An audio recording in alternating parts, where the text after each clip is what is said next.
రాజకీయ విశ్లేషకుడు ప్రశాంత్ కిషోర్ తీరుపై భువనగిరి ఎంపీ చామల కిరణ్ కుమార్ రెడ్డి మండిపడ్డారు. ఆయన ఒక విఫలమైన రాజకీయ విశ్లేషకుడని, రాజకీయ నాయకుడని ఆరోపించారు. భారతదేశంలో తనకంటే తెలివైన వ్యక్తి ఎవరూ లేరని, తానే గొప్పోడినని ఊహించుకుంటుంటాడని విమర్శించారు.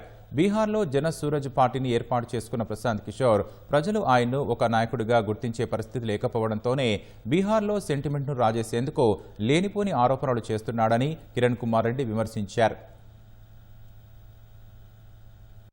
అక్కడ ప్రజలు ఆయనను ఒక నాయకునిగా చూసే పరిస్థితి లేనప్పుడు ఆ ప్రజల దృష్టిని ఆయన సైడ్ మళ్లించడానికి బీహార్ సెంటిమెంట్ ను వాడుకోవాలని చెప్పి రేవంత్ రెడ్డి గారి మీద లేనిపోని ఆరోపణలు చేస్తున్నారు. కేవలం రేవంత్ రెడ్డి గారు పేరు తీసుకుని బీహార్ ప్రజలను రేవంత్ రెడ్డి గారు వారి డిఎన్ఏను ఏదో తక్కువ అంచనా వేసి మాట్లాడినట్టుగా చిత్రీకరిస్తూ మాట్లాడుతూ గత కొన్ని రోజులుగా కొన్ని వేదికల మీద ఆయన మాట్లాడుతూ వస్తుంది.